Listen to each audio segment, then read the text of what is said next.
Tell us, a quick story about the Union Cemetery and you going out there. Were you just, I think you were a little bit naive as to what was going to happen. Just kind of Right. talk about that and your Well, experiences. when I was college age, though, I saw the Warrens a couple times on their lecture circuit, and they put on a great show, and we were terrified. But one of the stories they used to tell was there's a white lady that roams Union Cemetery, and they showed us a lot of pictures of the what do you call it, like the spirit energy pictures, and some that looked actually like figures. And like I said, going back to my brown lady of Raynham Hall, I said maybe this is my opportunity to go get this cool picture I always wanted to have.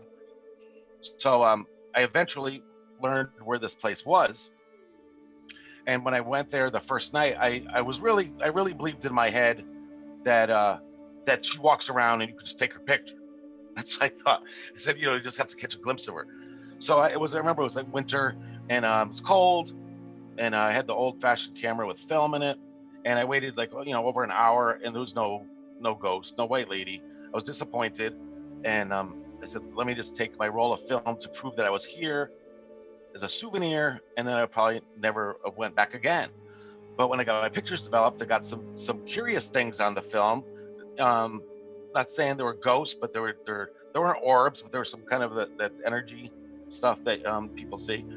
And I said it's kind of interesting. So I went back repeatedly, and not sometimes I go and get nothing, but I collected enough pictures over probably the next almost year that I had a whole album full of these pictures. And if one wasn't dramatic enough, and I hate myself for this now, I used to throw them out if they weren't dramatic enough. But I have a whole album of these pictures. So one day I was up there, and I met a lady, Debbie, that was also taking pictures. And she said, "Hey, what do you got there?" And I said, "Oh, it's an album full of these pictures I took." And she said, "Oh, I work with Ed and Lorraine Warren. I said, I'd love to see these."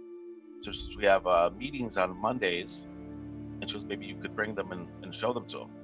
So the next Monday, on the way up there, I went up there with my friend Rick, and he was telling me the whole way up. He goes, "Jim, don't let them take your pictures because they're valuable." Back then, we thought they'd be like worth $1 million.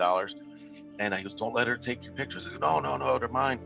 So as soon as we got up there, Ed and Lorraine are looking at them, and especially Lorraine's like, "Oh my God, honey, these are excellent pictures. Can we have them?"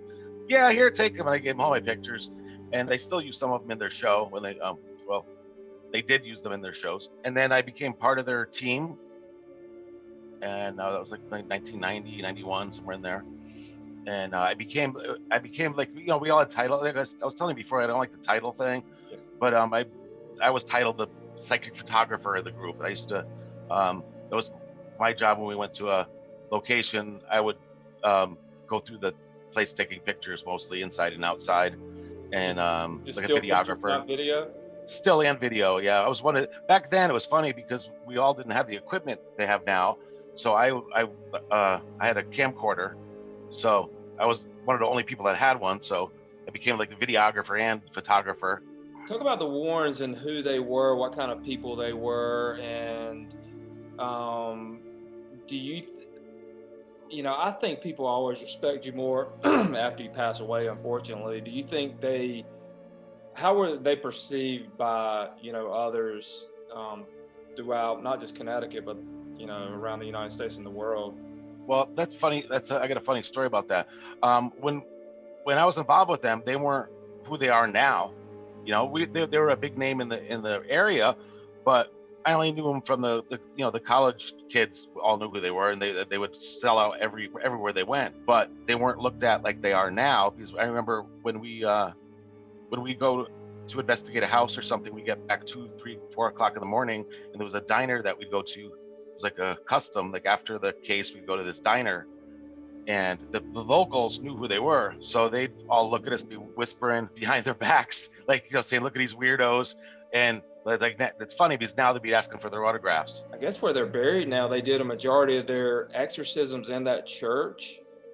Talk about some stuff that you witnessed and filmed with your own eyes. Well, they're Ed and Lorraine are both buried in Stepney Cemetery, which was a place that we investigated with them a lot. Like I had pictures of them inside the cemetery investigating the place. Sightings even did an episode called "The Lady in White," that focused on Union Cemetery and Stepney Cemetery. Neighboring Stepney Cemetery is Our Lady of the Rosary Chapel, where we did the majority of our exorcisms at that church. So that whole church has a quite a history. Stepney Cemetery also is a cemetery that it's about 5 miles away from Union, and some people believe that it's the same entity that's seen at both cemeteries, which I don't think that really makes sense, but a lot of people think that. But this is also another cemetery where you get crazy pictures at. A friend of mine named Glenn Pinnell, who I think in 1991, he's a firefighter, and he got a call. There was 3 transformers on fire in front of the cemetery. There was 3 transformers on fire, blowing smoke into the sky, blowing energy, whatever it is. And he was with a police officer at the time having dinner. He got the call. So he was the first person on the scene. And there's this little side road next to Stepney called Pepper Road, right next to the church. And he said he was with his he was in his pickup truck, and he was going slowly, looking back and forth, trying to find a spot to park and block traffic at the same time. So as he's looking back and forth, the police officer says, "Watch out, you're gonna hit that lady." And he looks up, and there's this woman in white, he says, right in front of his truck. He said he couldn't put the brakes on fast enough. He struck her.